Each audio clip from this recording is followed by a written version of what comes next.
You're listening to the Good Old Boys Fantasy Football Podcast. Now here's your hosts, Kevin, Derek, and Alex.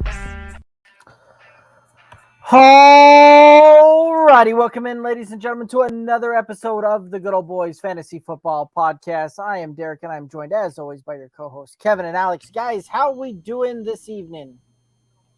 Doing good, man. We are officially starting team breakdowns as things are set. So I'm super excited about this. I love doing these team breakdowns. So all things considered, yes, it's May. Yes, playoff hockey is in full form. But you know what? Our Avs swept, so we don't have to worry about it. And now I get to focus on this without having to worry about watching Avalanche games in between. So Let's get to it, man. I'm ready to rock and roll.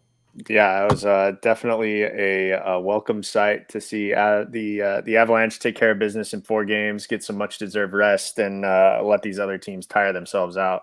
It's been a fantastic. I know this is a fantasy football podcast, but damn, these NHL playoffs have been fun. They've been a lot of fun. So high scoring, which is fun. Guys, I know we just did a rookie draft in one of our dynasty leagues that we have, our for fun league that we've got. I got to be honest, I kind of forgot about this league. And then when we started drafting, I was a little taken. I was kind of caught off guard. So I'm actually thankful that we kind of talked about all these rookies in the previous episodes because I had a game plan going into that rookie draft and had a little bit of thought about what I wanted to do. I will let you know, I did take Breece Hall, number 1 overall in the rookie draft, which I was a little hesitant to do, but given our discussion last week, I felt like that was a pretty safe place to go. And honestly, there was a couple dudes that I was hoping I would get a little bit later, and they just started falling off the board. So, yeah, rookie draft season, man. It's fun. It's here and it is fun. Kevin, you know what I heard there was thank you for that, so that we could get people prepared for rookie drafts. So. Yep, absolutely. So I love it. So yeah, the boys have already alluded to it. We do have a great show for you tonight. We are going 3 teams deep tonight on team breakdowns, and we're starting off with the Jaguars. We're going to be getting into the Lions and the Texans here as well. Guys, any thoughts, any news want to be shared before we start diving into team breakdowns? I think the thing to remember is, right, we are in May. This is as these rosters currently stand. Yes, as we get closer to the season, adjustments might be made. But as it stands, looking at this, there is fantasy value, at least with 2 of these 3 teams, right? And good fantasy value. So a lot of times we hit up these, and what was it, Derek? 2 years ago? A couple years ago when we did the Jets when they had nobody. And that, I know we've mentioned this a couple times, that was probably the worst episode we've ever had. It's painful. Just because there was nobody there.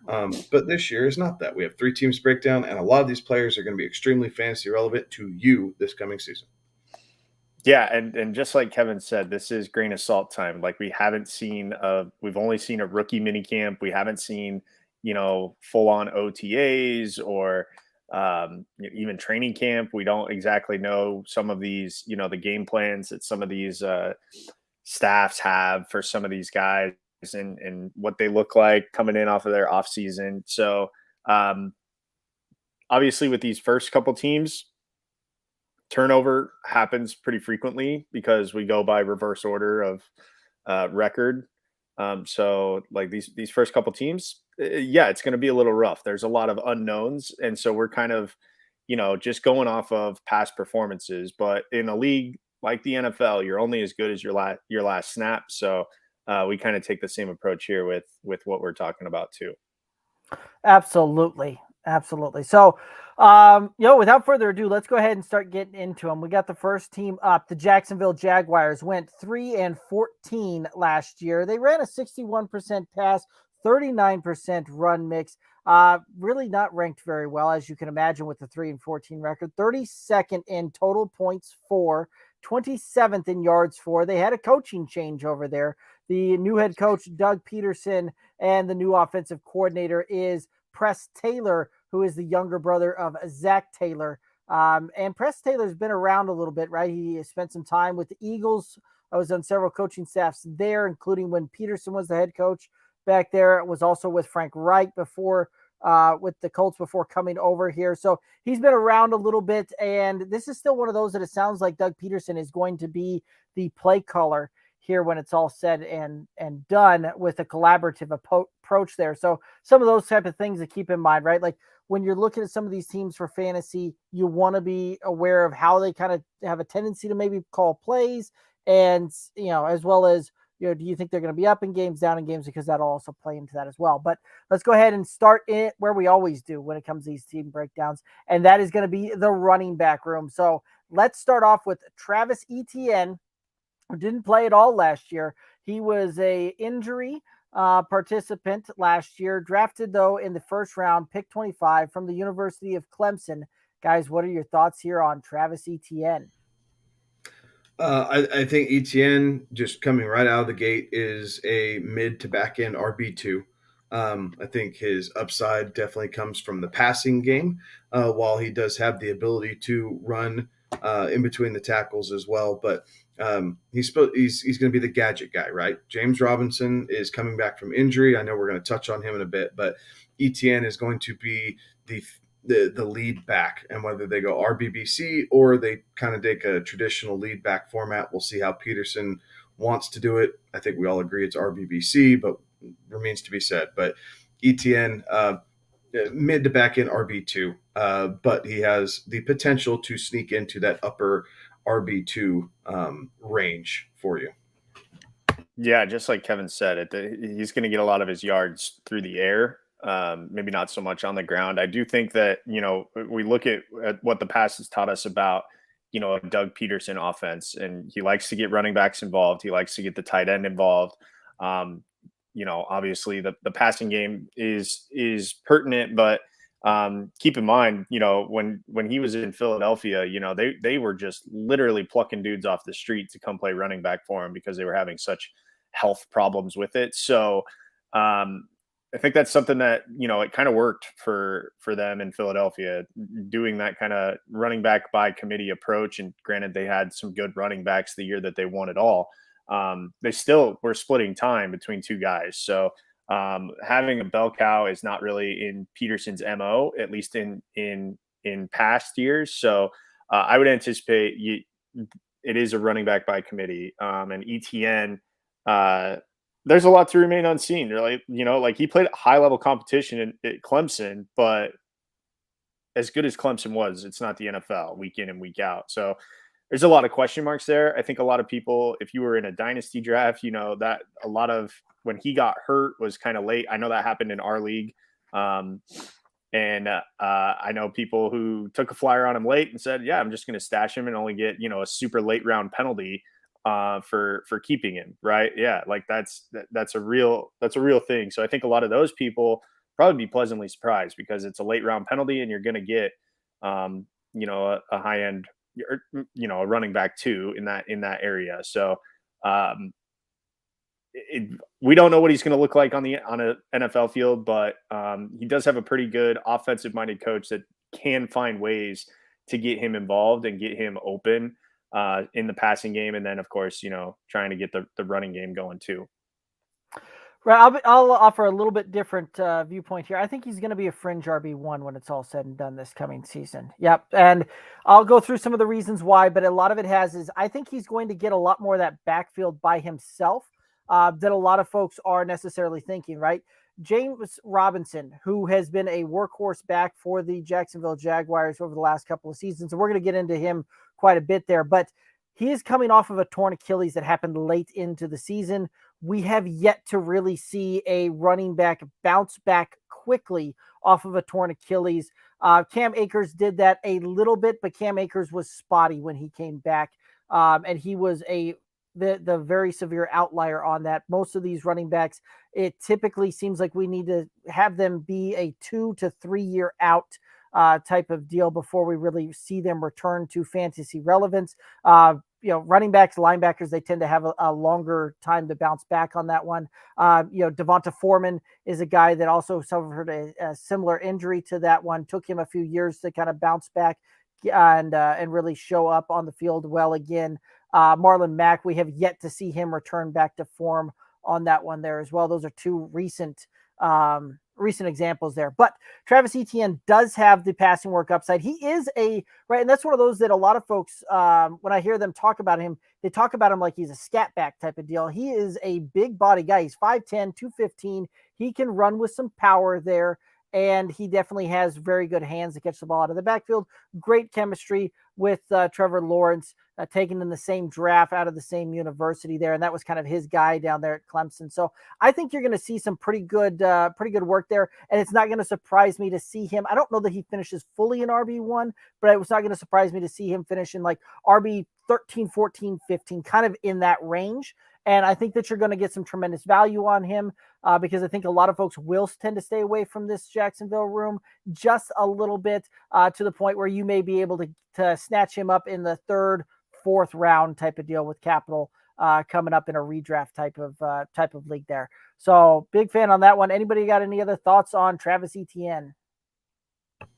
No, high upside play, right? As the fantasy community is chomping at the bit for Javonte Williams to kind of emerge as this all-pro back for the Broncos. Let's not forget that a year ago, it was a unanimous decision. Like, it wasn't even up for debate that Etienne was the running back to grab, not Javonte Williams. So correct. There is some of that. We lose a little bit of the hype and the glitter a year out. But Etienne connects with his old quarterback. There's a chemistry there, like all the things you alluded to, Derek. I think part of it's just going to be game script. And while that leads to some of the passing numbers, if their defense doesn't come to play, Lawrence is going to have to drive the ball down the field a bit more, and it's not going to be quite the dink and dunk. If they can keep games close, right. I do think that your estimation, right, of very top end RB2 territory is extremely likely, but it hinges on the fact of, can the Jaguars stay in games for 4 quarters? Right. Because a half ain't going to do it. Well, and I could see him too getting a ton of usage there just from the shape up of how the roster currently sits, where it's not going to surprise me to see him get 300 opportunities this year with the ball, whether that's through the passing game, whether that's through the running game, and a combination of the two there. So I think we can see some very big things for him, and I think he is a big swing on a ceiling type of play here. All right, let's go ahead and move to another running back in this room, James Robinson, who finished running back 24 last year in his sophomore campaign, 164 rush attempts, 764 yards on the ground, 8 touchdowns, 31 receptions on 46 targets, 222 yards through the air, 0 touchdowns. Guys, what are our thoughts on James Robinson? I think Robinson is very much a wait-and-see candidate, right? We're waiting to see what reports come out. We're waiting to see how, OTAs and training camp shakes out and what kind of reports we're getting out of Jacksonville. That being said, when he does come back, I think he's a stash guy for late in the season, maybe some fresh legs. There's a possibility, depending on, again, the injury report and what that looks like, mid, maybe top end RB3, right? Etienne's going to take a bulk of that, but they are going to be able to spell those two. And as the season draws on, if he misses the first part and Etienne kind of takes that early wear and tear, you'll see more James Robinson as it goes on to make sure Etienne stays fresh for the entire season and kind of build upon his redshirt rookie year. So James Conner holds a special place for me. He's an FCS James guy, Robinson. right? That's what I said. Sorry, I was looking ahead to the next guy and then got my names mixed up. Sorry. James Robinson holds a special place for me as an FCS guy. Look, he was a workhorse back in college, as you've heard me say, at Illinois State. Like, as he went, so did the Redbirds. That's how that offense operated. He single-handedly got them to the playoffs, for his years there. He was the sole reason, because they had no quarterback while he was there at Illinois State. He had a lot of tread his rookie year too, right? Like, remember, he was that fantasy darling, the guy that, you know, kind of came out of nowhere, basically got handed the keys, and Jacksonville tried to run the tires off of him, and he wouldn't quit, right? He was that Energizer bunny that just kept going and going and going. And a little bit of regression there in the second season. Urban Meyer didn't really like him. You know, there were some things there.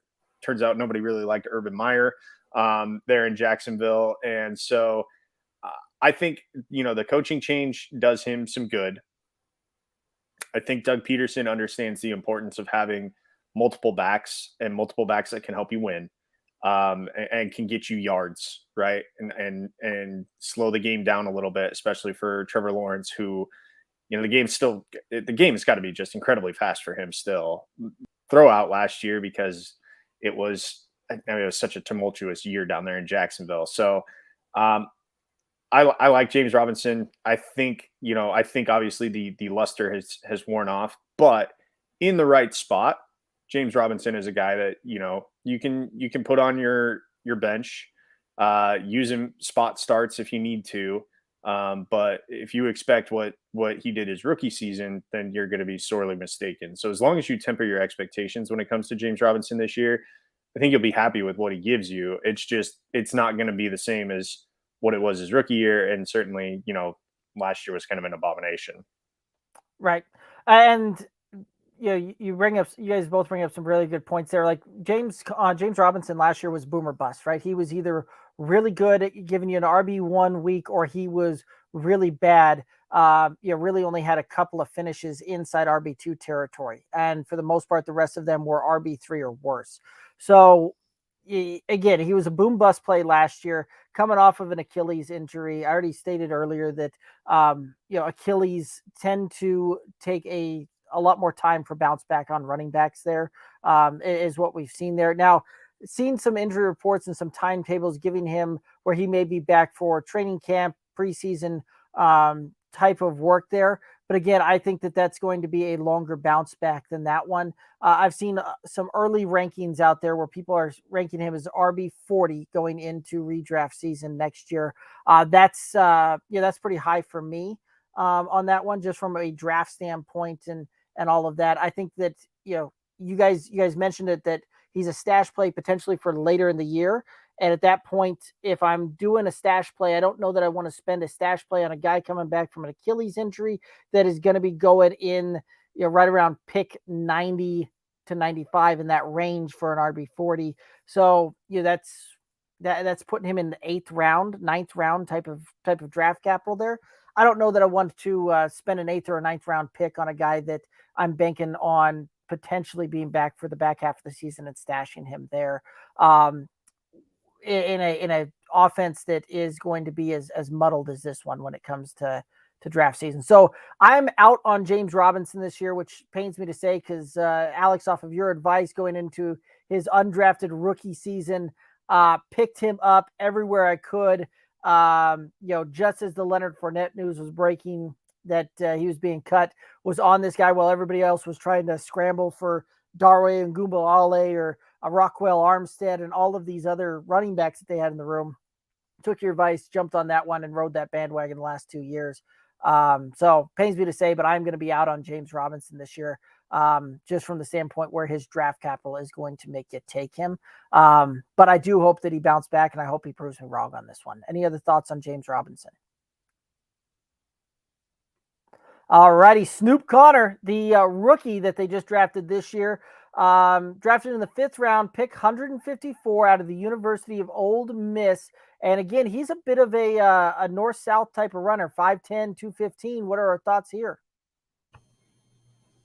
At the moment, I'm going to pass on Snoop Conner, right? And I think he does have potential, possibly to kind of usurp James Robinson, maybe this season, maybe next, as Robinson's contract expires and they want to keep these rookie running backs on their rookie deal, and they keep kind of cycling through some guys maybe. So this year, I'm not buying into it. I don't think that there's not going to be enough balls to feed 3 running backs in this offense whatsoever. We know who the top 2 are. We just covered them. So Snoop Conner, really anybody after Snoop Conner, Rockwell Armstead is back on that roster. There's a couple other guys that are buried further down the depth chart that are special teams or practice squad guys. I'm not interested in any of them.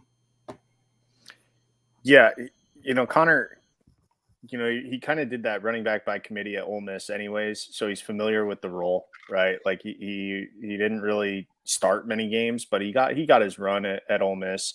It is funny because it seems like the Jaguars kind of have like a type that they want for their running backs, 5'10", 215 bruiser types that can still kind of move a little bit and you can kind of ride them if you need to. So it's just really funny that they basically have 3 dudes that are essentially the same, body composition wise. But yeah, I think you watch what they're doing in training camp. You see how well, James Robinson is recovering. And then honestly, like he is nothing more than a handcuff. And even then there's probably better options out there. If you're trying to handcuff yourself to the Jaguars running back room, you should probably rethink a lot of things. There's a lot of decisions that you've made that probably were not good. So maybe don't use that ploy. Try to find a different strategy, but handcuff at best. And we all know that handcuffs at best never have really standalone value. And then they just take up spots on your roster that you could have for, players that you might actually be able to utilize, if you need to. Right. Snoop Conner for me is nothing more than just keep a tick next to, add him to a watch list type of thing as the season progresses. He's going to be an undrafted guy, and so no reason to go out there and really waste a draft pick on this one. But worth keeping an eye on, seeing as reports start coming out about what James Robinson is going to come back, what that's going to look like. But Snoop Conner didn't get the draft capital out there that would, because typically day 3 running backs, especially in the 5th round, usually don't get much run when it comes to these things. And they're more of depth pieces. And, unless, at that point, he may be a depth piece to spell Etienne or Robinson if needed. But that's about all I see here. So worth adding to a watch list. That's about it. Let's go ahead and move on over to Christian Kirk, who newly signed Christian Kirk, coming over from the Arizona Cardinals. Wide receiver 26, 77 receptions, 103 targets, 982 yards, 5 touchdowns, saw 18% of the target share out there in Arizona. Guys, what are your thoughts on Christian Kirk? I'm not a big fan on Christian Kirk, right? And this really doesn't have anything to do with what I would perceive as a silly deal that the Jaguars gave him, but just he's not wide receiver 1 material, right? Like he's not an X, he's more of a Y, can play a little bit in the Z, like that type of thing. So I see Christian Kirk as probably a wide receiver 3 overall. I mean, if he sees an increase in volume, maybe he creeps up into that very back end of wide receiver 2 territory. But, he is a guy that I would have to see tremendous value on the draft board to be taking a flyer on him. Otherwise, I'm going to go to offenses that are probably a little bit more complete, maybe that I trust the quarterback and the system behind that quarterback a little bit more. So for me, Christian Kirk is going to be almost an overall pass unless I see significant value to grab him. Let me pose it to you this way. He's sitting there at the end of the 9th, beginning of the 10th round. Are you taking a flyer on him then?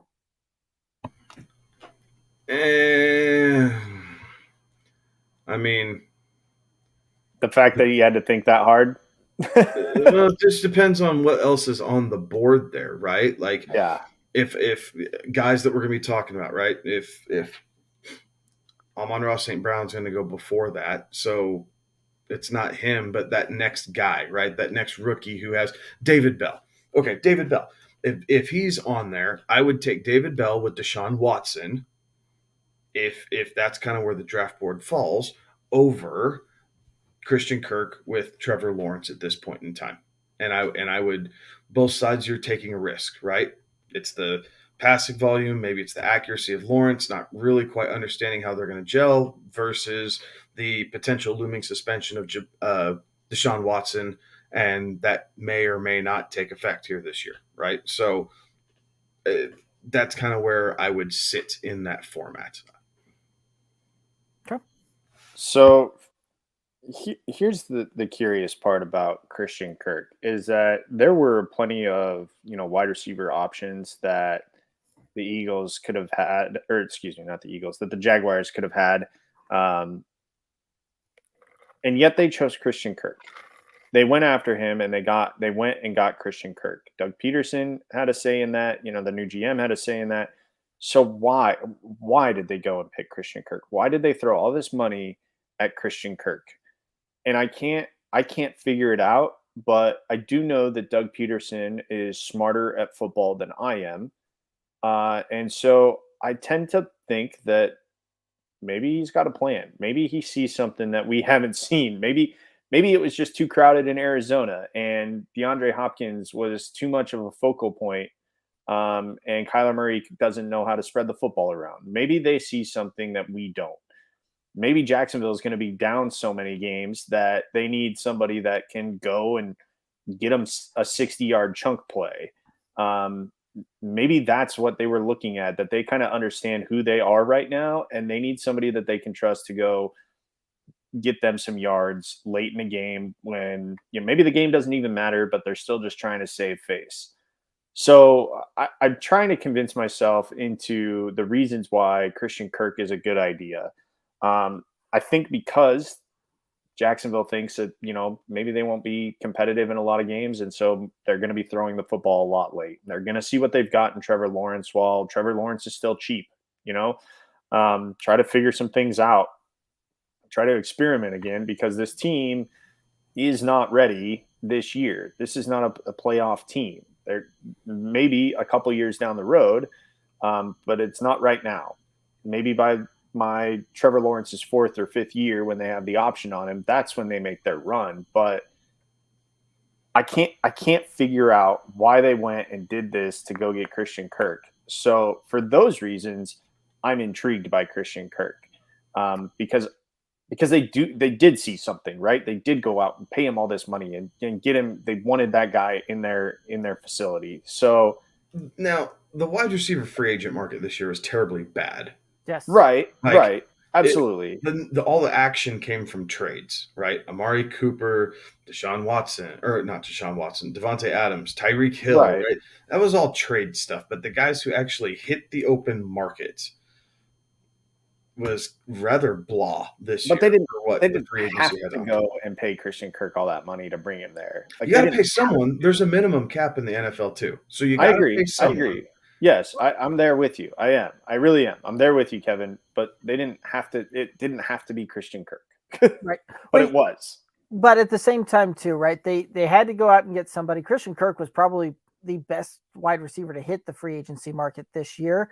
And if you're Jacksonville, you have got to spend up to get people to come there, right? Like people aren't going to take discounts at all to, like we've seen that in the past where guys will go take a discount to go play on the Patriots with Tom Brady type of thing to go and try and win a Super Bowl, right? Jacksonville has the opposite problem. They have to overspend to try and get guys that come into Jacksonville to play there. And I think that's what we saw come to play here. DJ Chark, left town on that one. So it's kind of interesting, right? DJ Chark was another guy that could give you a chunk play, could give you a big play type of deal here. Christian Kirk kind of fills that in, but it still doesn't make sense to me as how they've constructed this wide receiver room from the standpoint. Marvin Jones, a deep threat guy. Christian Kirk's more of a deep threat chunk play kind of guy. And then you got Laviska Shenault that's going to just kind of, do whatever and get 3 yards off the line of scrimmage to try and catch passes there. So if I'm the Jacksonville Jaguars, I'm probably reaching out to Jarvis Landry to try and bring him in, give me some underneath stuff to give that safety valve for Lawrence just to dump off to if he needs to. But I could see some value for Christian Kirk here. 10th round, if that's where he's going, I'll take a flyer on him there. I think that you'll be able to get some boom bust type of potential, because that's what he's going to be. He's going to be a boom bust. The problem with him is going to be, when do you put him into your lineup, and are you going to be happy that you put him in the lineup, or is he going to burn you on that one? Because he can deliver you a wide receiver, 4 or 5 on the week, but he can also deliver you wide receiver, 100 on the week. And those are the type of variances that you can do. So it is very much a buyer beware, and you're taking boom bust player that actually would work perfect for a best ball scenario. Like, that's where I'm probably looking to draft him more so, as in a best ball format over a redraft type of deal. Any other thoughts on Christian Kirk? Cool. No. All righty, let's move on to Laviska Shenault. Laviska Shenault, wide receiver, 63 receptions last year, 100 targets, 619 yards, 0 touchdowns, 17% target share. What are your thoughts on Laviska Shenault? I'm not touching this guy. I haven't been on Laviska Shenault since he came out. I've been very stated on this podcast about how much I am not a believer in Laviska Shenault, and we've had some other people on tell me that I'm crazy, and I'm still waiting for that apology letter of saying, "Oh my gosh, I'm so sorry. I'm now a, weekly subscriber, and I download all of your content because you know more than I do." Like, hadn't happened yet, but here's hoping. I'm not buying the guy. He's a gadget guy. Urban Meyer, for all of Urban Meyer's flaws, he should have been able to find a way to make this guy relevant in the NFL. Like, this is his type of underneath. You can do weird different things for him. You can kind of move him around. He is a good college player. Urban Meyer is a good college coach, and he couldn't figure it out. I don't think Doug Peterson's going to give him the time of day. Like, I don't think that when it comes down to it, Laviska Shenault is going to be seeing significant time on the field, or at least targets heading his way. That 100 targets, that might be the ceiling for this coming year. And that's with an improved Trevor Lawrence, because I do think we see improvement on that side. But I think some of the targets and some of the routes that Shenault was running, we're going to see Etienne run. Some of that underneath stuff, some of those wheel routes, some different type of concepts. You might see Shenault do some stuff, some jet sweep action for him, right? And do some different wrinkles in the playbook, I guess is the word I'm looking for. But I'm not banking anything on Laviska Shenault. I am staying far, far, far away. So I'll make this easy for the rest of the wide receiver room that we're going to talk about, because we will talk about a couple more guys here. I am done looking at Jacksonville receivers. Like, I'm after flirting with Christian Kirk, maybe thinking about him. Like, that's it. And it's not going to make a lot of sense when we get to Trevor Lawrence, because I do agree, Kevin, that we are going to see an improved Trevor Lawrence this year, and the ball has to go somewhere. But I think I just after Christian Kirk, and that's even got to be in the right spot. I'm done looking at Jacksonville wide receivers. Yeah, I'm on the bandwagon jumping. I've been on the bandwagon that Laviska Shenault is not my guy for fantasy. I'm going to continue riding that boat there as well. One week that he delivered you a wide receiver 2 performance. It was fringe wide receiver 2 performance last year.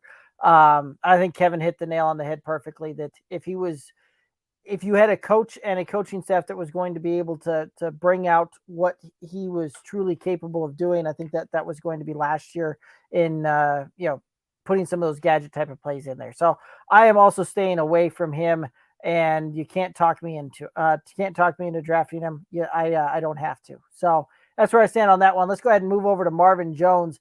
And Marvin Jones finished wide receiver 34 last year, 73 receptions, 120 targets, 832 yards, 4 touchdowns, 20.5% target share. What are your thoughts on Marvin Jones? Here's why Marvin Jones intrigues me late in drafts. Is last year he had that 20.5% target share. Okay, so that tells me him and Lawrence have a rapport. He's at least looking his way. He was on the field for 90% of the offensive snaps. Like, the dude, at least there's opportunity there. Right. And no, he's not the young, flashy player, but sometimes when you're taking these flyers on late guys, this is the type of information that you want to know, right? He is available. He is on the field, and the opportunity for him to make a play is present. And if I'm searching deep, or if I'm just trying to fill out my wide receiver room a little bit, right? Like if I have a guy or two who I took a flyer on early, and I'm looking for a little bit of consistency in behind it, that's where Marvin Jones for me could possibly come in. Again, I think wide receiver 3, maybe no, yeah, wide receiver 3, maybe wide receiver 4 type territory, right? Like I don't think he's going to have explosive weeks, but as Lawrence improves, if this is his security blanket, we can find that at a discount compared to other quarterbacks in their security blanket. And in PPR leagues, sometimes on bye weeks, if the matchups work out right, this is the guy you need to steal a win where on paper it looks like you're a lost cause. So he's not like a go get him guy for me, but he is a guy that I will monitor, and in the right situation, I'm comfortable taking a shot on Marvin Jones because I like the chemistry that Lawrence and Jones showed together last year, and I like the fact that he was always on the field. Right. Yeah, I Marvin Jones has always been an intriguing player to me. Like he's great in best ball formats because he will flash and he will give you a couple of weeks that are just great performance there. And this is one of those that you're going to see him this year. Be potentially undrafted when you're walking away from most redrafts out there. So I'm kind of with you, Kevin, that I want to keep an eye on this guy, put a little, add him to a watch list, maybe take him with the last round of or last pick of the last round type of thing, and just see where that comes to play there, because I think he can potentially give you some value. All right, let's go ahead and move on over to Zay Jones, unless Alex changed his mind on Marvin Jones. All right, he's still out. Zay Jones, wide receiver 69, 47 receptions, 70 targets, 546 through the air, 1 touchdown, 11% of the target share over there in Las Vegas. He coming over during the offseason. Any thoughts on Zay Jones? A late round best ball flyer at best. He showed small flashes in Las Vegas last year after Henry Ruggs was released from the team. He kind of became that big, deep cross pattern guy who Derek Carr would let it rip to a couple times a game. But consistently, he is not a receiver that you can count on. So, like I said, late round best ball flyer, maybe, but that's all he is. I would agree. And that's where we'll leave that. Let's go ahead and just move right on over into the tight ends there. Evan Engram coming over from the Giants. He finished tight end 23 last year, 46 receptions, 73 yards. 46 receptions on 73 targets, 408 yards, 3 touchdowns, 13% of the target share. Guys, what do we think of Evan Engram? I feel like the Giants grossly mismanaged Evan Engram the last 2 years he was there. I think the ability for him to be a good receiving tight end is still prevalent. I think that Dan Arnold, who we'll talk to in a minute, while he did show flashes before his injury in Jacksonville, he is going to go back to being the inline blocker. Ingram's going to see more patterns. And again, talking about blankets, right? Lawrence is still developing a guy that, a big-bodied guy in the middle. Evan Engram still has top-end speed. Like he's able to go up that seam and make some plays here. So I have him as a back-end tight end 1.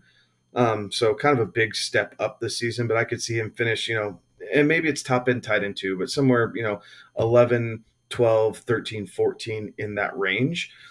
Because, again, I think Lawrence does improve, but to improve, he's got to be able to connect on some more of these passes. And Evan Engram gives him that ability when none of the wide receivers are jumping off the page as, Pro Bowl caliber players.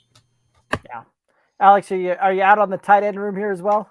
I am not, actually. And this is where I think a lot of Trevor Lawrence's production comes from this year. Is the fact that he's got two pretty decent pass catching tight ends. As much as I am not intrigued by, the rest of the receivers in this offense, I am kind of intrigued by the tight ends here. And now, tight ends, because it's usually just a one roster spot, right, on your team, you're able to kind of pick and choose. But I do think that these tight ends add value in depth. Say if your first tight end goes down, I think Evan Engram is a very solid option to actually maybe even be your first tight end that you take. If you're going for a later in the draft tight end board and not going after one of the top tier ones, which we'll get into tiers and everything again, I'm sure, as we get closer to draft season. But this is where I think that Trevor Lawrence gets, shows his improvement is by utilizing the tight ends. And I'll say it. I've said it once. I'll say it 1,000 times. A tight end, a pass catching tight end, is a young quarterback's best friend. So the fact that they've got a couple of these guys, I think, is where they make most of their hay on offense. Is by utilizing these two properly. So I'm pretty darn intrigued by Evan Engram. And if I can't get Engram, well, there's another one that we'll talk about shortly. All right. I like it. I don't know that I'm quite as bullish on him as Kevin is, but I do think that he will have mid tight end 2 type of range to it.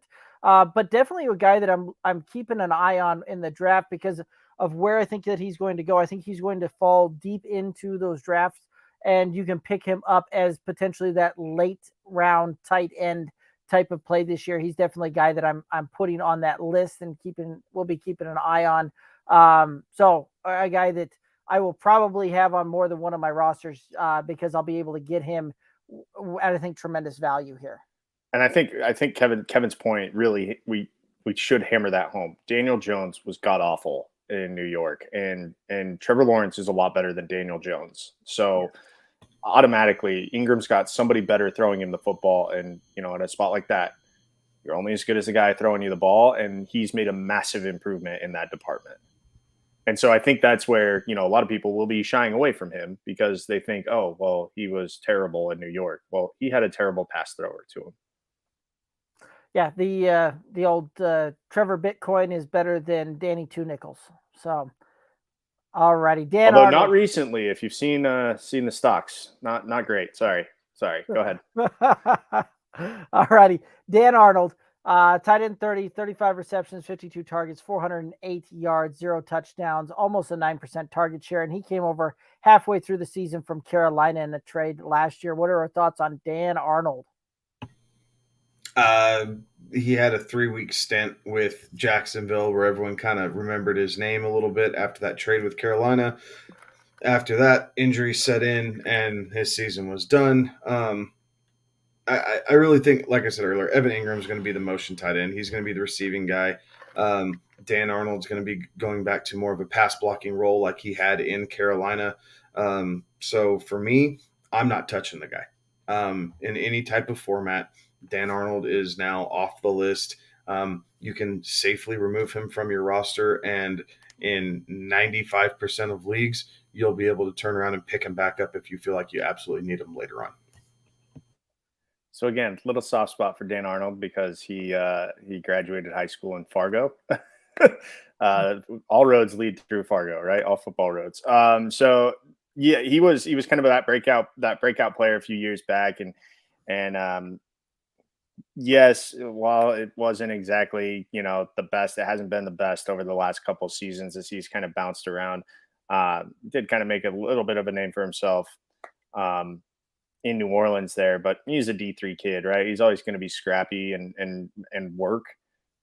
That's just kind of how some of those smaller school mentalities they work. They are in the NFL, is that they have to feel like they have to scratch and claw and earn the paycheck every week. So I'm actually okay taking a super late round flyer on Dan Arnold because again, I think good pass catching tight end Trevor Lawrence is going to need to get the football out quickly, and pass catching tight ends are helpful in that.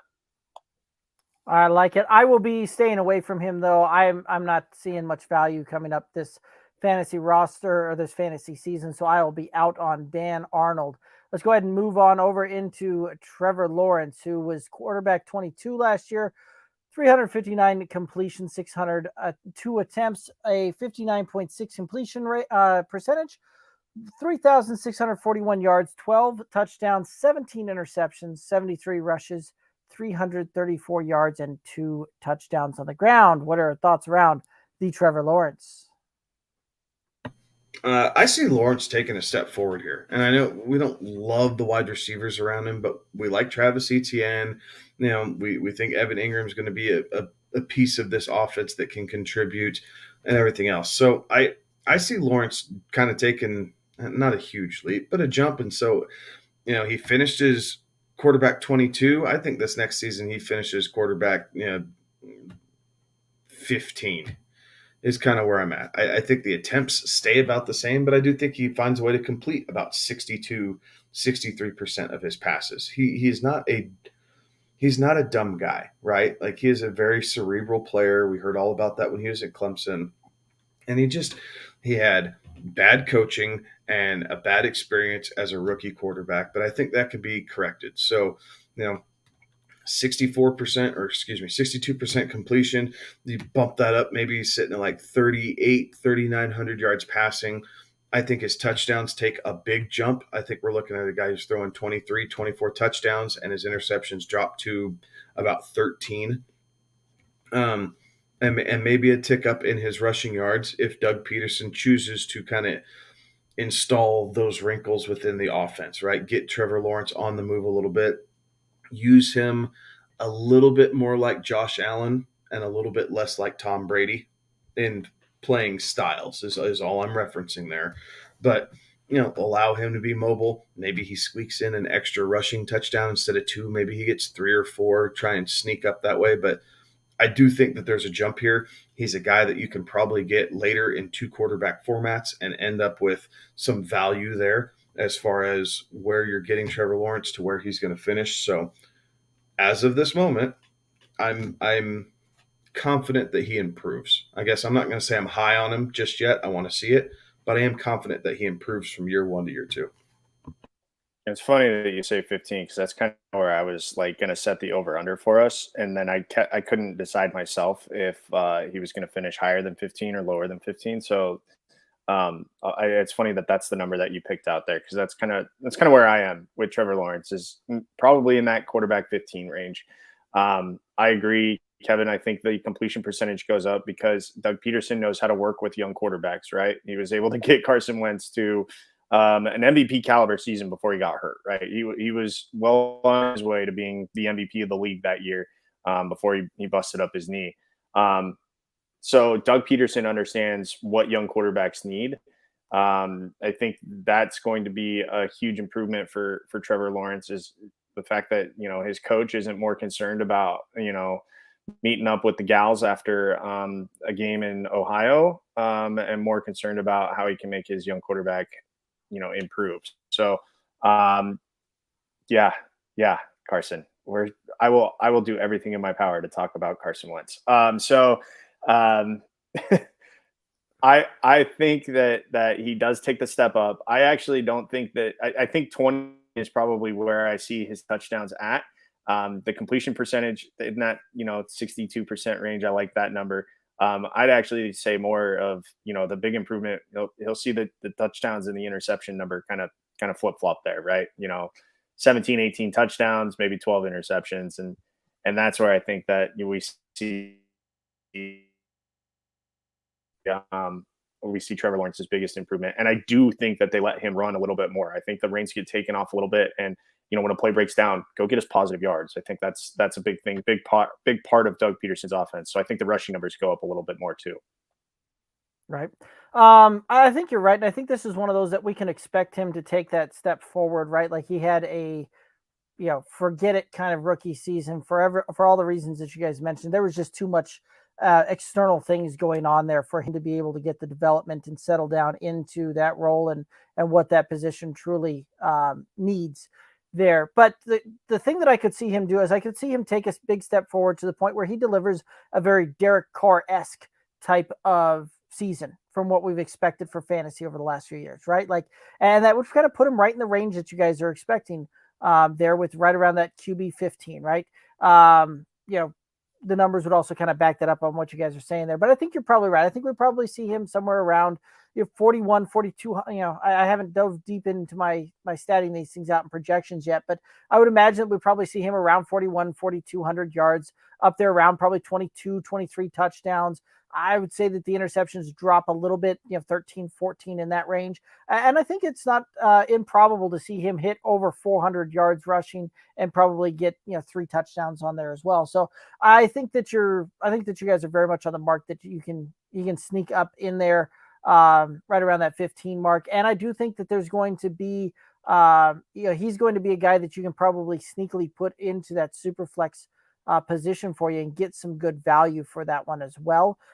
Just because, again, the Jaguars did not do play well last year. They didn't make big splashy plays on the fantasy side of things during the offseason there as well to bring in, all of, or any of these other pieces that really would inflate his value there. So I think you're going to get some great value when it comes to the draft on this one and be able to get a sneaky value on that one.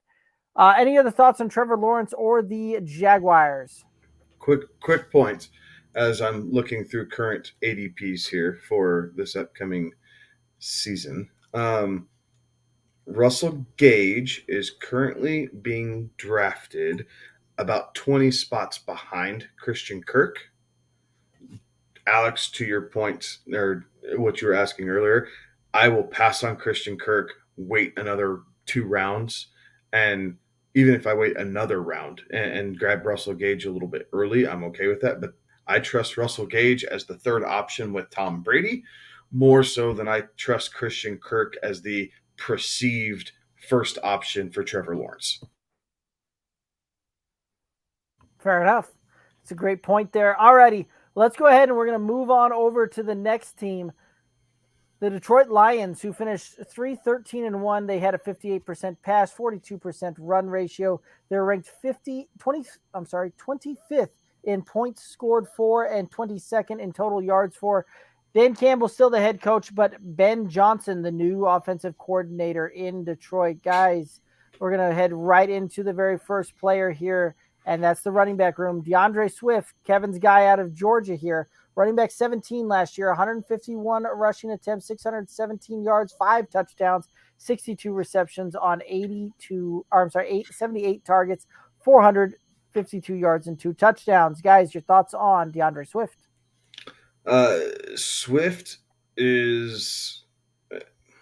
Swift's injuries are kind of what made him look worse than what he was right now. Swift's success came out of the passing game, as those numbers reflect. So I expect some of that to continue, though. Like, I expect Jamaal Williams to probably get more if everybody stays healthy, which is the big if. But I do expect them to use Jamaal Williams to split the carries, if you will. But then DeAndre Swift will dominate the receptions. And in any type of half-point or full-point PPR, I think Swift is a borderline RB1. He was there for much of last season before his injury, and he had to take a couple weeks off as he was recovering from that. So I think it's well thought of by most people that he's going to kind of bounce back into that. Top end RB2, possibly bottom end RB1. That's just as plausible at this point. So I like DeAndre Swift a lot. I have no problem drafting him, kind of the way I draft, right, as my RB2. He's probably not the guy I'm looking at, though, if I'm going 0 RB for the first 2 or 3 rounds. I'm probably looking somewhere else slightly. But if I go Dalvin Cook in the first and then grab a couple receivers, I would have no problem following up with DeAndre Swift in the top part of the 4th if he manages to fall that far. Okay, so I had DeAndre Swift in the home league last year, and he was bananas in our crazy scoring system that we have, and he was awesome. And he stayed on my roster the entire year, and it wasn't for a lack of trying by other members in the league, specifically one on this podcast, who kept trying to get him away from me. I think it was a deal a week that I was having to field when it came to DeAndre Swift offers. So Kevin tried. He tried hard to get DeAndre Swift off of my roster. Unfortunately, I didn't have many options at the running back spot last year, so I needed to ride that train as far as that train would take me. It did take me to a playoff spot, but it was tumultuous getting there. So I like DeAndre Swift. I think with Jared Goff as the quarterback, running is what that team's going to have to do, and him catching out of the backfield, because we all know that Jared Goff can't throw the football more than 10 yards down the field. He has value, and I think if they keep this offense the way that they had it, there's no reason to believe that DeAndre Swift declines in any way. And if he can stay healthy for the entire season, he only goes up from there. So I'm in on DeAndre Swift. I agree with Kevin. He's not the first running back that I'm taking off the board. Although in our draft this year, it might be because I don't have a pick until like the 4th round. But he is somebody that I am keeping my eyes on. Not as my first running back, but definitely is as the second one that I'm looking at. Yeah, I don't know that he's going to be around in the 4th in most of these things, right? Like Probably not. Early rankings, early ADP that I've seen have him being a mid-second round type of player off the board there. And now that could obviously all change as we get closer to that. And we see that happen every year where guys rise or fall. But currently he's kind of sitting around that, 16th, 17th, 18th guy off the board in a lot of places out there. And to your point, right, like he was RB number 12 on the season halfway through the first half of the season. So he was absolutely just rocking and rolling there, got hurt in week 12 and then missed weeks 13, 14, 15, 16, played slightly a little bit in week 17 there, but pretty much shot his season after that week 12 injury there. So he does give you a lot of value, and I think that he will have a tremendous upside here because you touched on it tremendously. Jared Goff had one of the lowest average depth of targets in the National Football League last year. I believe he actually ranked 34th in qualified quarterbacks in average depth of target, which actually would put him outside the top 32 on that one. And where do those targets go? Well, they get checked down to your running backs, checked down to your tight ends, checked down to guys like Amon-Ra St. Brown. So yeah, I think that you're going to still see a ton of passing work come through, and I think he's going to give you tremendous value when it comes to a half point or a full point PPR style there. And I do think that it's going to be very plausible to see him finish in that, anywhere from, you tell me he finishes RB10 to RB15, it's not going to shock or surprise me that that's where his final season rank is. So I think that you will get some very good value even with the second round capital on that one. Any other thoughts on DeAndre Swift? Alrighty, Jamaal Williams, who finished running back 42 last year, 153 rush attempts, 601 yards, 3 touchdowns, 26 receptions on 28 targets, 157 yards to the air, 0 touchdown. Guys, your thoughts on Jamaal Williams? Another running back whose season was kind of shortened because of injury, right? He was on and off the field a little bit. But I like this 1-2 punch between Jamaal Williams and DeAndre Swift. Just the build of Jamaal Williams is built for a little bit more banging between the tackles, if you will. He has good hands coming from Green Bay and Aaron Rodgers. So it's not that he can't catch the ball. He's just not as fluid and elusive as Swift is. That being said, Jamaal Williams is a guy that he's a guy that you draft to fill out your running back room. He's a guy that you draft to, I'm not going to say handcuffed DeAndre Swift, but some people could use him that way. I think he has standalone value, but he's a guy that you're not reaching for either, because there's a bunch of guys that are kind of like Jamal Lewis in this situation for fantasy. So he definitely serves his purpose. He has rushing and red zone upside, especially as they get down onto the goal line. But at the same time, you can probably he's one of those guys that conveniently gets forgotten in drafts. So he's a guy that probably slips a little bit farther than he can or than he should in a lot of aspects. So if you can snag him up as, like your fifth running back as you're going through and as he continues to fall down draft boards, once we get up to it, people will play with a shiny new toy and they'll take flyers on everybody else.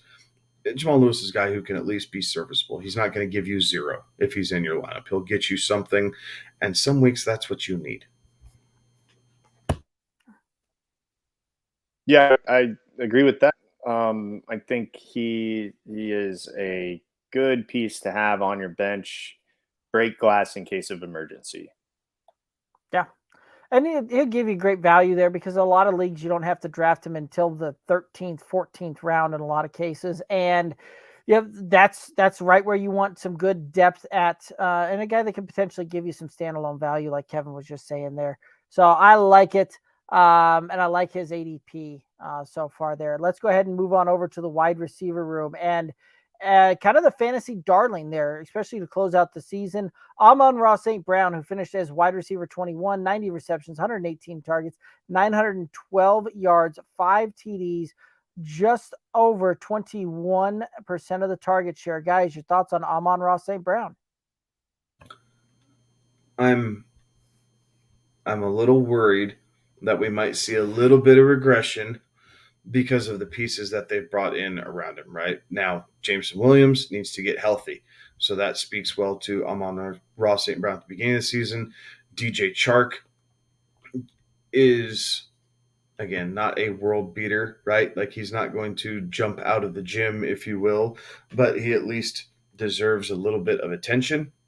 So I think Amon-Ra St. Brown, his value really comes in the front half of the season, and then it's a wait and see game, right?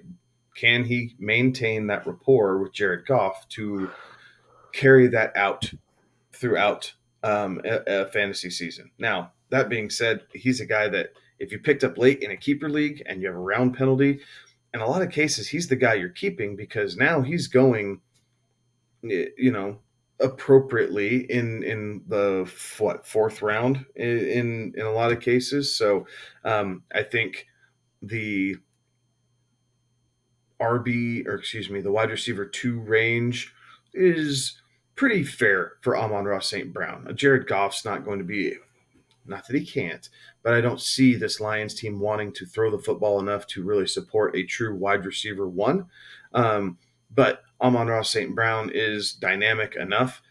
If he's on the field, he's seeing the targets. And even if that drops a little bit from 21, what was it, Derek? 21.8? Is that what you said it was? Yeah, it's 21.48% target share. So even if it drops a little bit, right, and now he's seeing 20.6, right? Over the course of the season, now that he's kind of cemented himself where they ignored him the beginning part of the season, carry that out a couple extra games. I think he's safe for, probably a wide receiver 18, maybe 17. I'll tell you right now, I'm drafting him over Terry McLaurin. Yeah. Right. I am not a believer in what Terry McLaurin is. I'm not buying the hype. I haven't. Again, another guy I have not bought the hype on since he came out.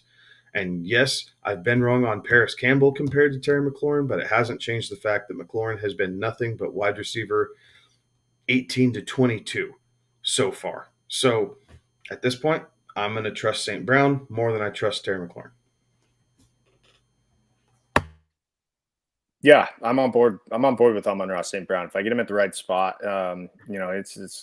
he is definitely somebody that obviously we've seen what they can do there. So I'm on board with Amon-Ra St. Brown.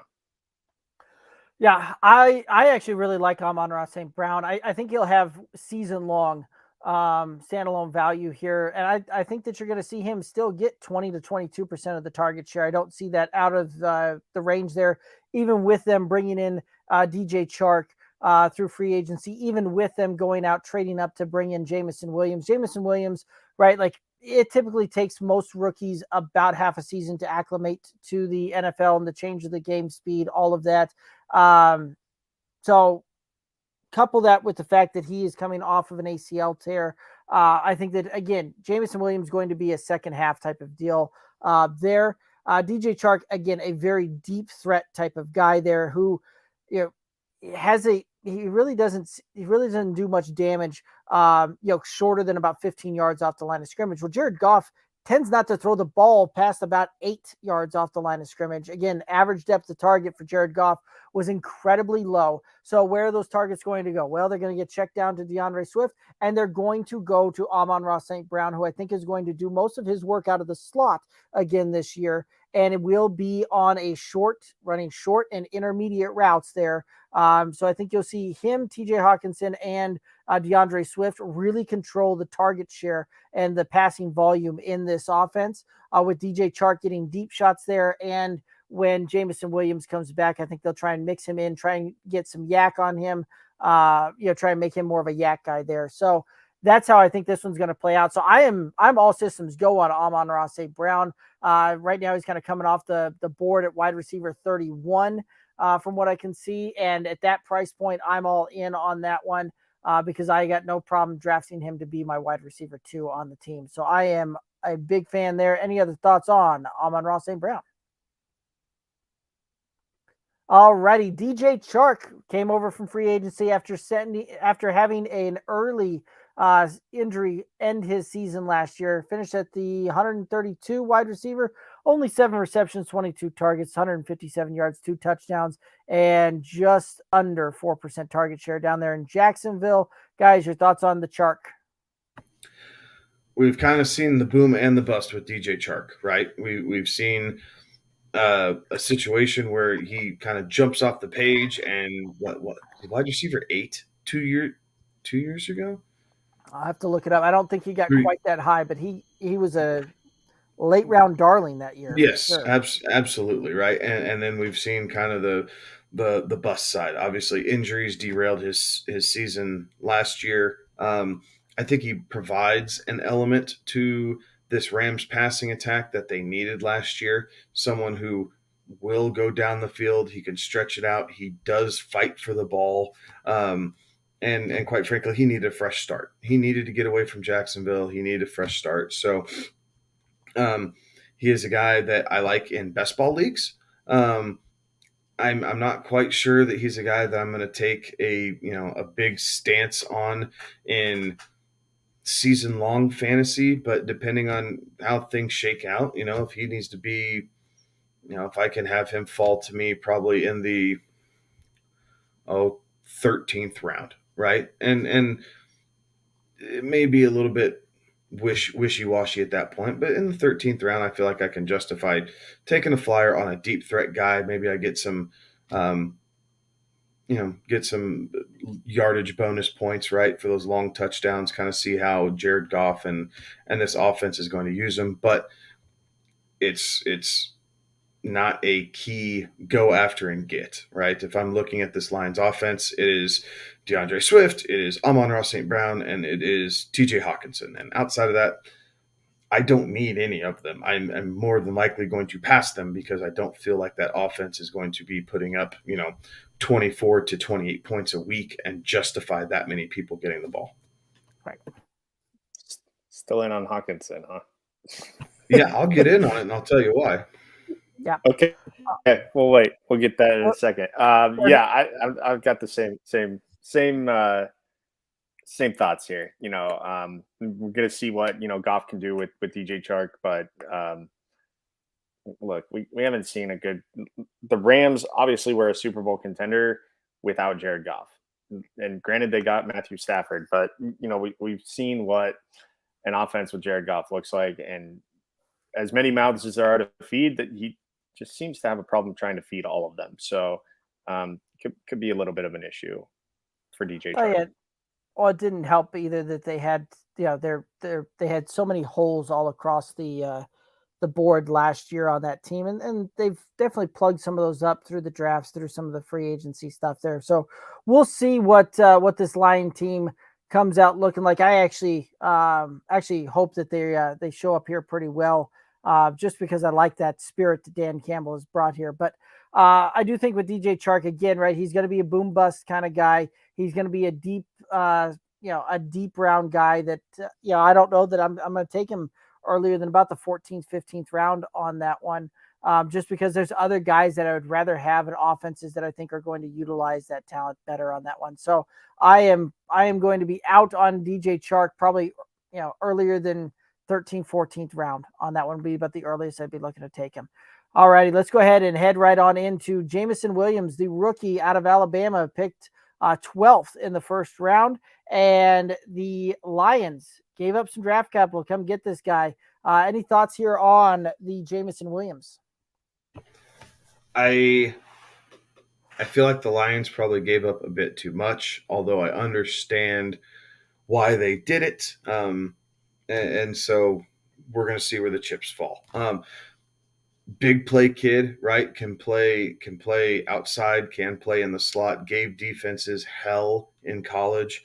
Even this, elite Georgia defense, historically great defense that we saw in the SEC championship game.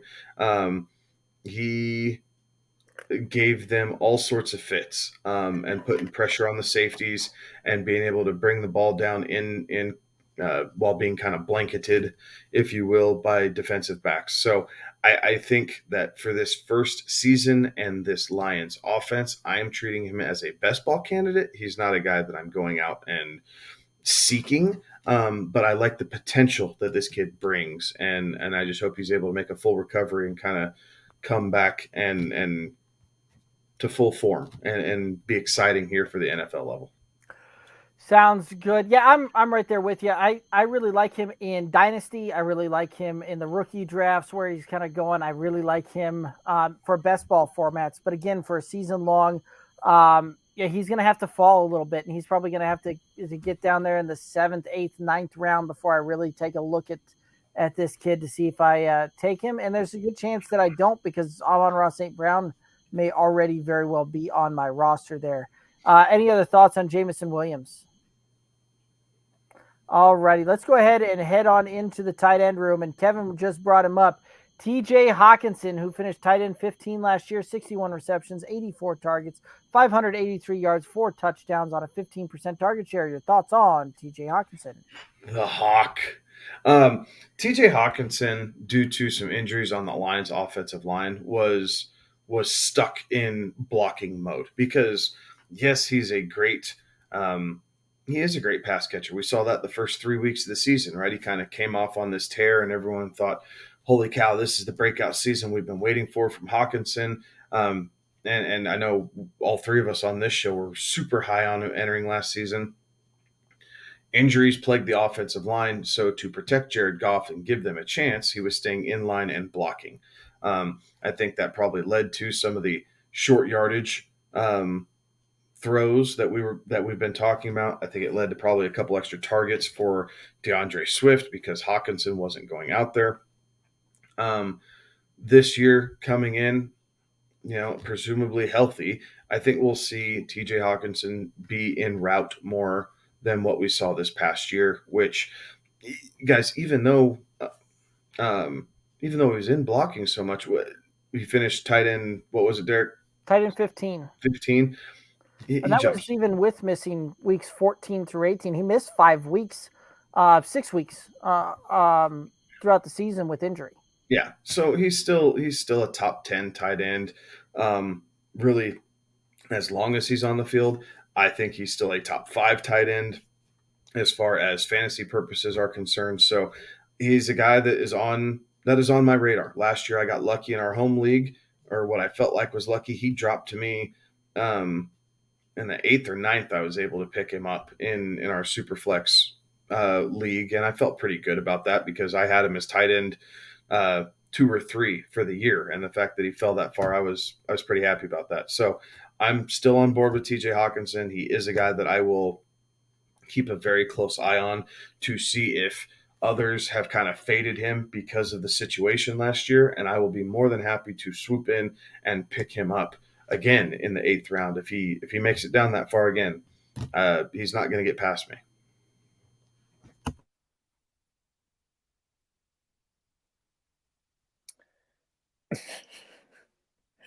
Hockenson is a guy that I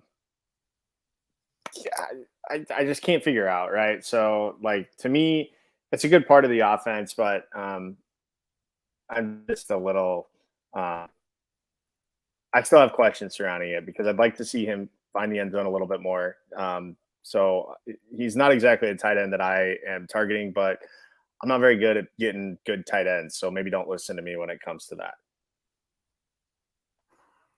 So TJ Hockenson's a guy that I again, Kevin nailed it perfectly, that I think he will be a top 5 tight end finish when it's all said and done this season. And when you look at last year, right, through the first half of the season, he was tight end 4.5 point PPR scoring. It was the second half that brought his overall season average down, right? And he missed 6 games last year through the he missed week 10, 14, 15, 16, 17, and 18.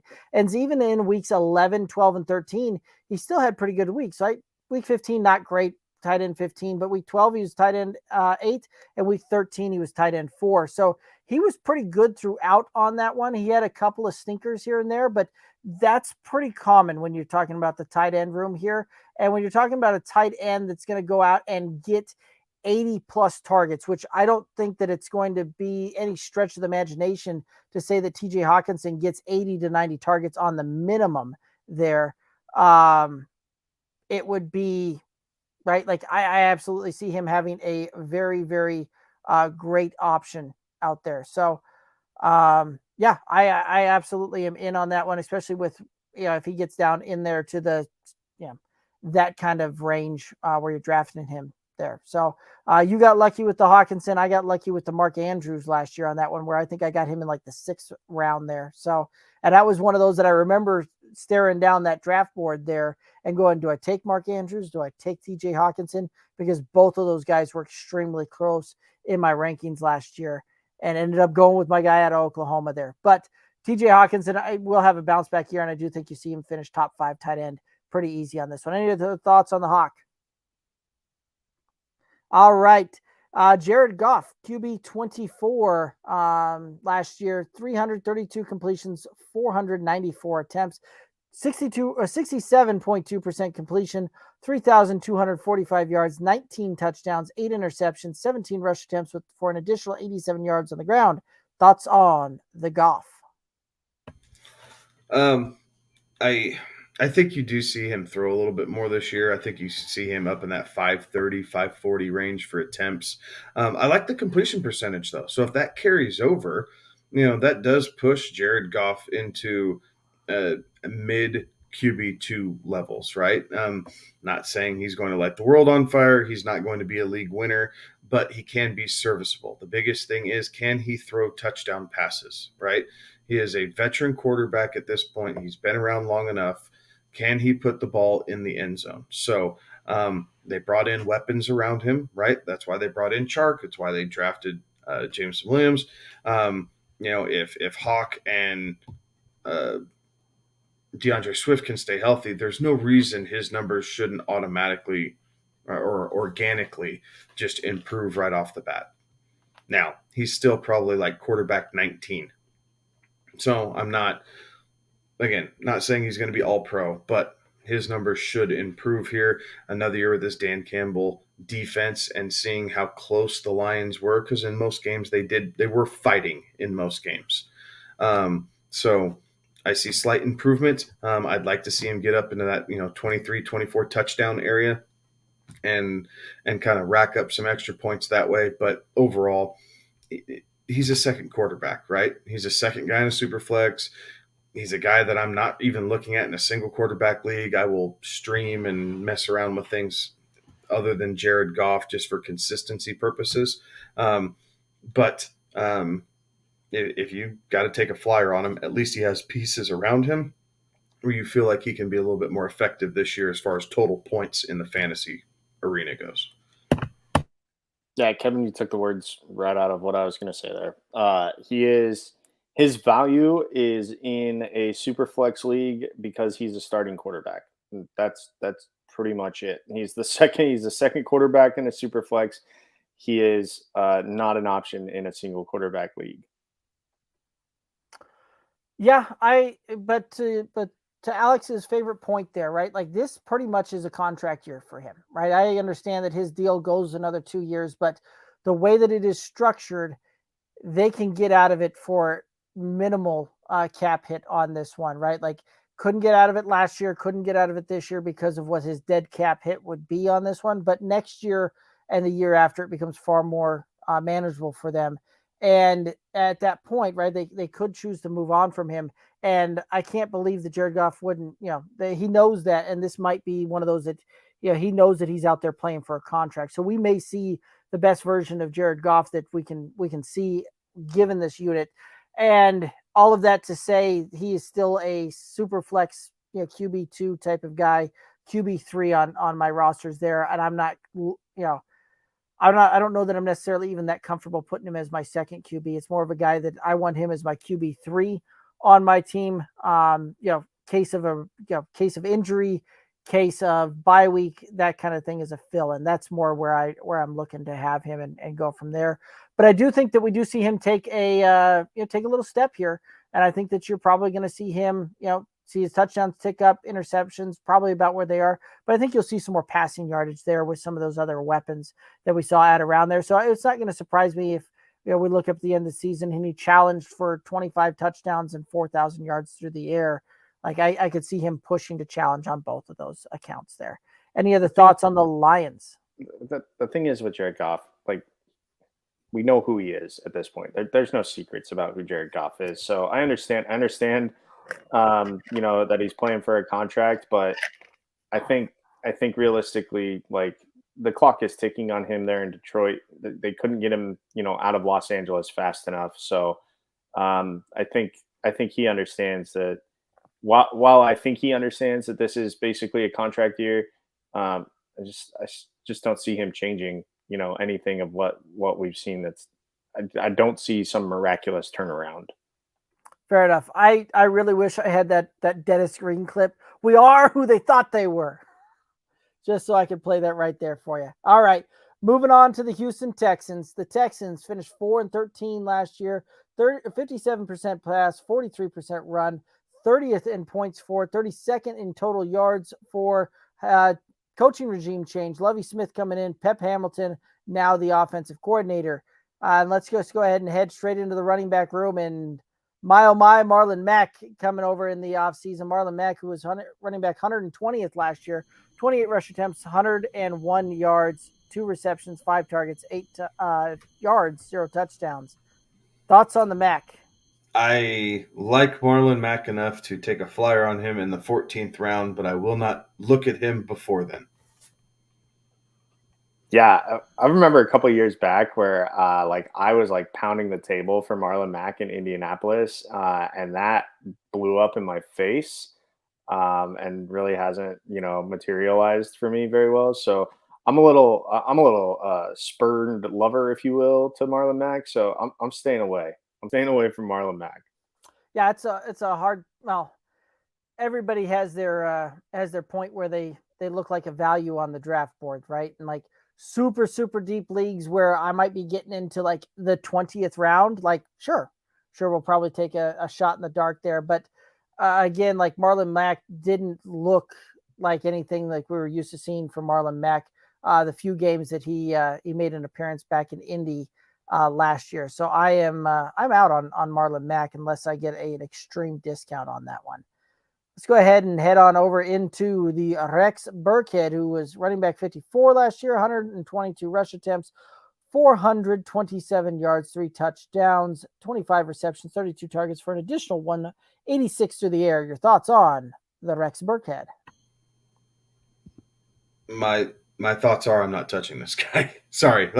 I see no value in Rex Burkhead, whatsoever. I would rather take chances on some youth, maybe look at some other pieces where they're going to be leading in more examples. But the game script, the way it's set out for the Texans is I don't want Rex Burkhead. He's just going to be draining a roster spot and a guy that I'm just going to sit there and then end up cutting anyway. So I'm out completely on Burkhead.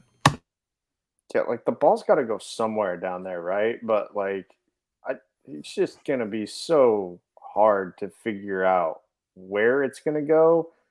And so, I'll be honest with you, I know that we value running backs and we value starting running backs, but man, it's gonna be hard to put a value on any of these Texans running backs because it just this, we talk about offenses that you want a piece of. This is like the complete opposite. Like, this is an offense that I'm like staying away from entirely. If I can avoid taking a Texans player, I feel like I've gotten out of the draft pretty well. You will miss out on some value in that I'll be talking about here later on here. But I'm right there with you guys. Rex Burkhead, I'm out on, right? Like a guy that puts up a third of his rushing production there in one game, right? Like that was it. He had one game last year in which he put up a third of his total work. And outside of that was very much to that point, to your point, Kevin, he was cuttable all year long and probably shouldn't have even been picked up there, short of like you having absolutely no other option there. So I am out on the Rex Burkhead as well. Let's go ahead and head on over to the rookie they drafted, Dameon Pierce, who was drafted in the 4th round with the 107th overall pick from the University of Florida. He's a 5'10", 215-pound back, and I think this is the guy that if you're gonna walk away from the draft with some value at the running back position, this is a guy that could potentially do that for you, because I do think that he's going to end up getting the bulk of the work for the running back position there. And it's tough to, right? Volume is king, and even in a bad offense, we've seen guys have terrific fantasy seasons in bad offenses just because they got a big workload on that one. So I think he's a guy that fits that bill there. Yeah, I would agree. Dameon Pierce is the guy that if I'm targeting anybody and hoping for upside and opportunity, this is the guy I'm going for in the running back room. Okay, I was being a little hyperbolic there with my assessment of this. Oh, now here it comes. No. There's a little bit of hyperbole, right? There's a little bit because there are a few players that like are worth looking at on this Texans team. Namely, they have a starting quarterback, so that's going to be somebody that you're going to have to keep your eye out for in super flex leagues. But yeah, if he can figure it out, what did we see out of James Robinson? Yes, he was undrafted, but to your point, Derek, he got the work, and that ended up propelling him in his rookie year. So with the Dameon Pierce, we'll see how they try to use him. Are they playing the short game, or are they playing the long con here with him? Are they going to try to run the tires off of him while he's still young, or do they think that 2 or 3 years down the road he'd be better served? So do we protect him now? So it's just going to be a game of wait and see of how this offense looks like. But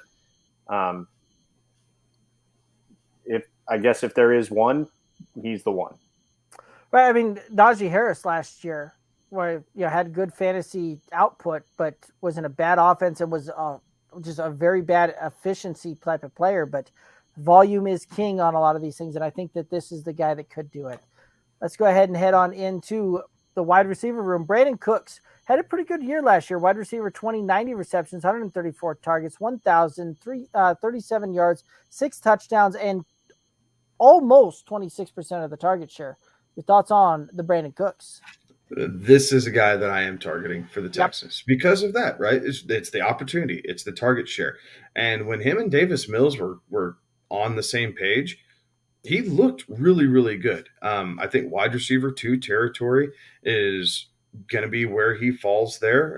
That's, back middle to back end possibly. Yeah, but you get him at such a deep discount in most drafting formats that it's well worth it. So Brandin Cooks is a guy that he's been able to produce wherever he's gone. And this is really no different. So I like Cooks, and he is the most, I guess, he is the guy in the Texans that I am most looking after. Most coveted member of the Texans? Yes, sir. Yes, sir. That's correct. Yeah. I mean, if he can be that 1,000-yard receiver, which he's been, his entire career, no matter the quarterback that's thrown to him. So there is some value there with Brandin Cooks. Do we trust that Davis Mills is going to be enough of a guy to get him there? Well, we've already seen it happen once. So does Lovie Smith allow that to happen? Again, questions to be remained. But yeah, I guess he has value. He does have value, and it's a guy that is a guy that if you are going to get somebody on this Texans offense, Brandin Cooks is probably the best player to walk away the draft with. Agreed, right? Brandin Cooks is a guy that absolutely I think will ball out again this year, right? Like he and Davis Mills definitely had the chemistry going. He's the most talented receiver in this wide receiver room, and when you've got that chemistry already built there, I think that they can do some special things there. I don't see his target share really taking much of a downtick on this one, even with them adding some additional pieces through the draft here as well, and a guy that we'll talk about here in a little bit, but. Again, I think it's very strong. You'll see a very strong correlation. Probably see him with anywhere from 23 to 26% of the target share on this one. Again, you'll see him up there with around 140 targets when it's all said and done. And he's a guy that can take one to the house. He can play the deep threat. Like he's a very versatile wide receiver. So I like him a lot in this one. And I do think that he will return some great value. Right now, I think he'll probably end up going somewhere in the late 5th, early 6th. When it's all said and done, there's kind of where you'll need to take him off the board. And even at that point, I am comfortable pulling the trigger on a Brandin Cooks there. Let's go ahead and head on over to the other wide receiver, Nico Collins, rookie last year, finished as wide receiver 87, 33 receptions, 61 targets, 446 yards, 1 touchdown, 11% target share. Your thoughts on the Nico Collins? Nico Collins is a guy that it took him a little bit longer, right? He didn't really start kind of even popping up on the stat sheet until the last quarter of the season, really. So I do think we see a little bit of a step forward with him. He's a nice, tall wide receiver, gives a jump ball presence on that Texans team, and really, I think he's the tallest member of that wide receiver core, hands down. So I think that he's a guy that I'm going to be looking after. I don't know if he's a guy that I'm going to go out and draft, but I'll probably put a little check mark next to his name and just kind of see how things are going, and maybe take a flyer on the on the waiver wire and spend a small portion of the fab if he's showing consistency in his role with this Texans offense. Yeah, as far as drafting, I think the next guy that we talk about has more intrigue into him. And even then, it's going to be iffy, right? It'll be a little iffy. So again, yeah, I like Kevin. I like what you're saying with that. Just be mindful of him, and if it looks like he's getting utilized in the first couple weeks, well, let's go ahead and grab him. I think you're spot on there. Nico Collins is a guy that does have some intrigue, right? He's 6'4", so definitely that big body, tall frame that Kevin's talking about there, and jump ball type of specialist, but a guy that's going to play on the outside. They're not going to bring him into the slot, things like that, to play on this one. And comment coming in there that Nico Collins likely undrafted. I think that was very accurate in redraft formats, that you're going to not see him be drafted, and will ultimately be available on the waiver wire, and something worth keeping an eye on there, adding them to that watch list and see how that one comes to play.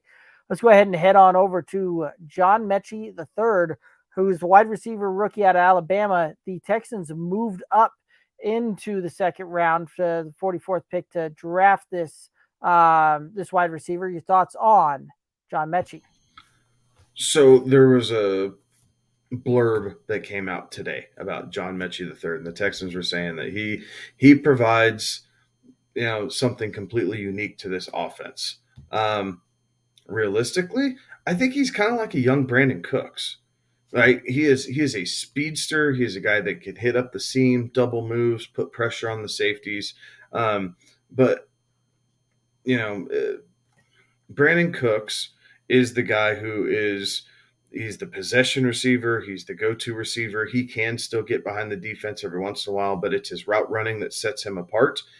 John Metchie's route running, I don't believe to be quite as good, but he can fly, and we saw that when healthy. So, he tore his ACL a couple weeks. Excuse me, as I'm rubbing my eye. Tore his ACL a couple weeks before Jameson Williams did. So, hopefully, everybody's different, right? Like the extent of the injuries and whatnot, but he has a couple weeks jump start at least on when he can get back onto the field. And I think he's a guy that I will take a flyer on late in best ball leagues. See what he brings. Especially since there's no waiver wire pickups in best ball leagues. Like, I'll take a flyer on him late to see what I can possibly get as they try and stretch the field down there in Houston and be a little bit more relevant offensively than what they were last year. For Metchie as a rookie, right? Like, we'll see how quickly he can coming off the ACL, right? They think everything points to the fact that he's going to be ready to go for the season, right? That's the latest I've heard. If you guys have heard anything differently, stop me.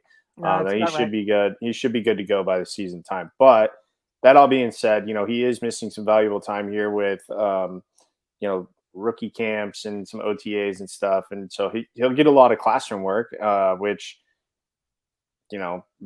perhaps anybody who doesn't need classroom work is anybody coming from the University of Alabama. So I think he is worth it in best ball. He's worth it in your dynasty drafts and your rookie drafts to go ahead and be mindful of where he's going, especially in deep benches.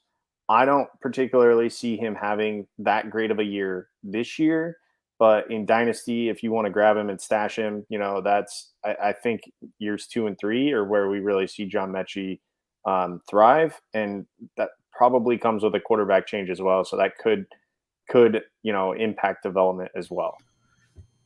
Don't hammer this quarterback just yet. We'll touch on him here in a second. All right. Yeah. I'm just going to agree with everything that both of you guys said. I think that they are Metchie's a guy that has some intrigue, and at the right draft capital might be worth a little bit of a stash here. Really like where he's been going in best ball or in a lot of best ball formats. Really like where he's going in the second round in a lot of dynasty drafts out there as well. And as a guy that I think they're going to primarily work in the slot when they bring him back, and is a guy that could potentially provide a lot of yak type of plays there. So I think he does have some intrigue, and I really am curious to see where he bounces back. But it really is going to depend on where he ends up going in drafts, on whether or not I'm going to take a deep shot flyer on him.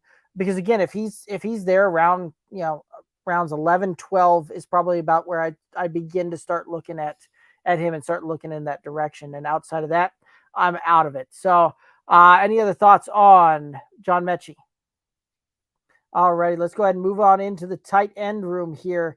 And Brevin Jordan, tight end 44, 20 receptions, 28 targets, 178 yards, 3 touchdowns, 5% target share. I'm just going to throw this out there. I am out on Brevin Jordan this year.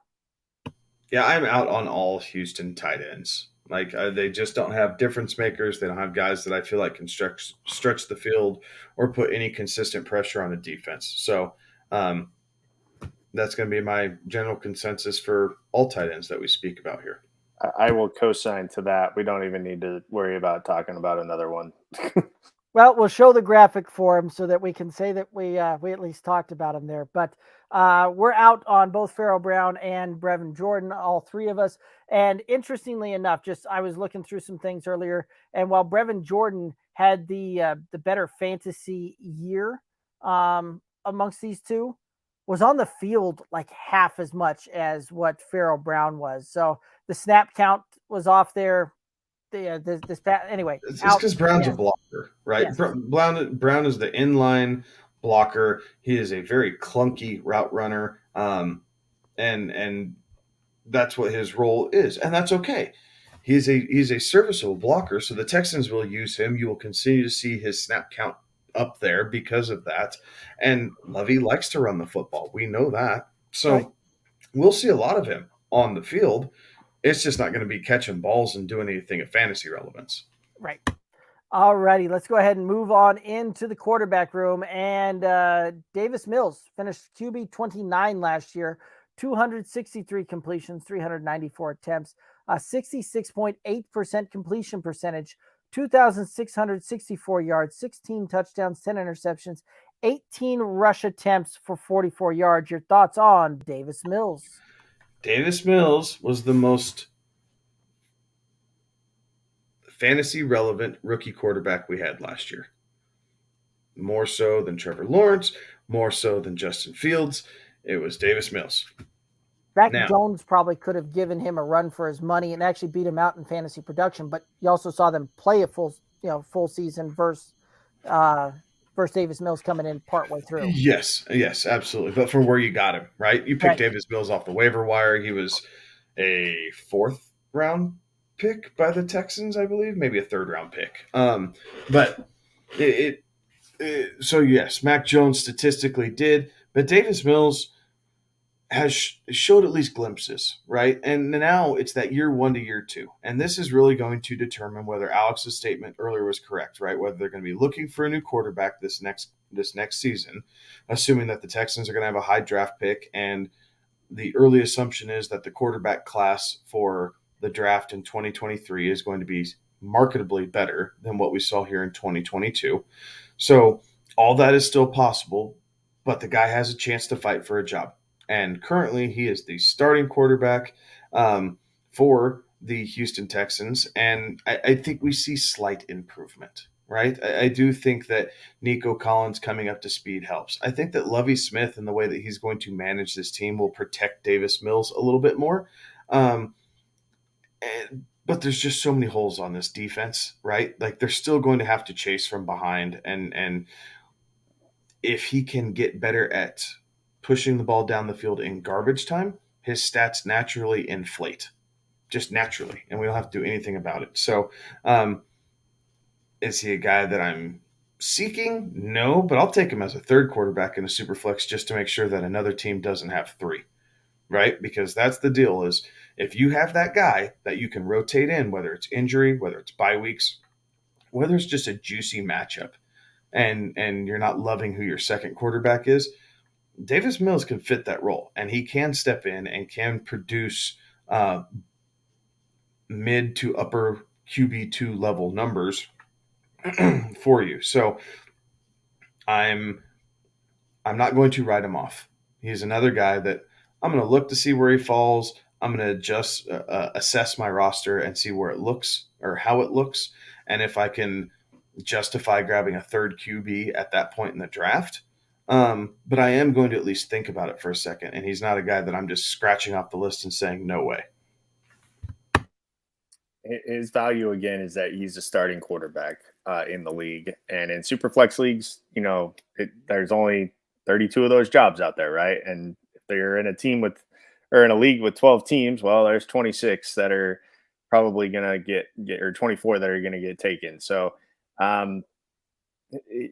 he's not somebody I'm looking at in a 1 quarterback redraft. He is, I guess, in a super flex, in a redraft super flex, he is an option. I love the fact that I've got him on a lot of dynasty rosters because I was able to get him on a 4th round, dynasty pick there. And Kevin, to your point, he was a 3rd, in the actual NFL, he was a 3rd round pick, I believe 67th overall pick there, which at this point showing tremendous value for the Texans, in real life on this one.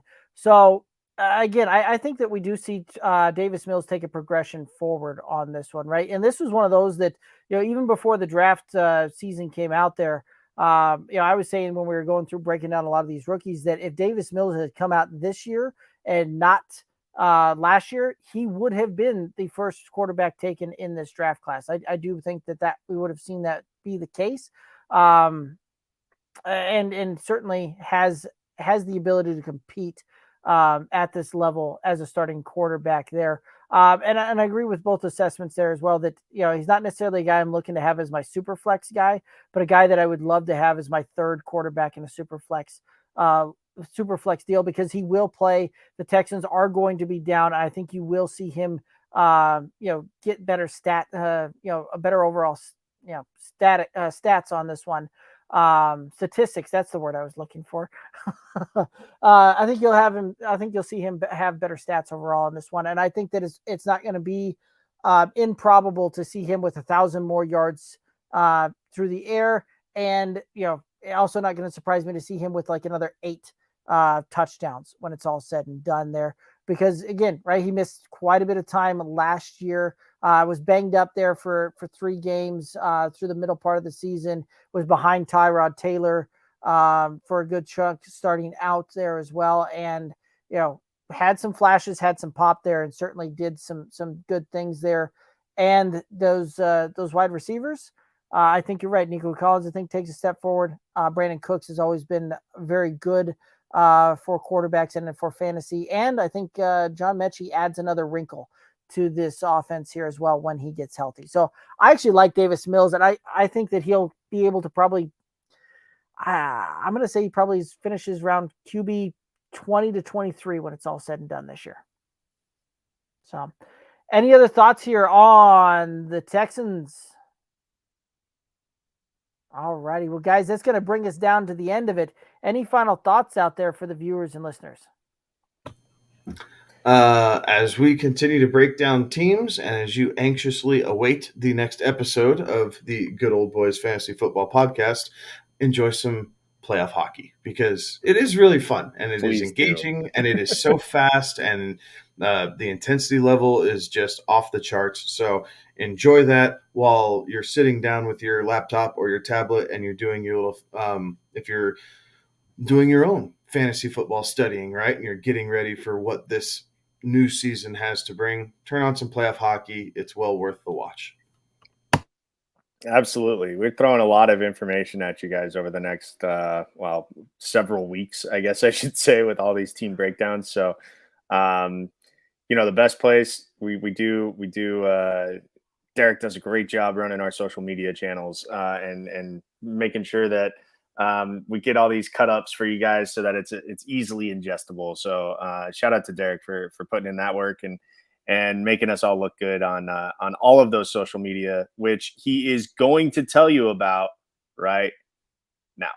Okay, so my turn to plug the socials. I love it. All righty, so guys, you can see it somewhere right up there. There we go. Right up there, you can see the handle, Good Old Boys FF. You can also find the website, goodoldboysff.com. We keep a lot of the rankings, especially as we get into the season up there on the website. But Twitter, Instagram, Facebook, TikTok, you can find all of our good stuff over there at Good Old Boys FF. On that one, make sure you're clicking the follow button. Make sure you're hitting the likes. But one of the best ways to support this independent podcast is to head over to YouTube, click the subscribe button on the Good Old Boys Fantasy Football Podcast YouTube channel. And I know that y'all love watching us go through and hit these players up and go through that. But we go through and actually cut up almost all of these player breakdowns, post them on the YouTube channel. So that way, when you're on the clock, you're sitting there coming up to it and you go, man, I just don't know between this guy or this guy. And you've got that 2 or 3 minutes to hear us, break down and digest the player. It is right there for your consumption. And the best way to do that, hit the subscribe button on the YouTube channel. Do not miss those ones. But that's going to take us down to the end of it. For Kevin and Alex, I'm Derek. Have a good one. Be safe.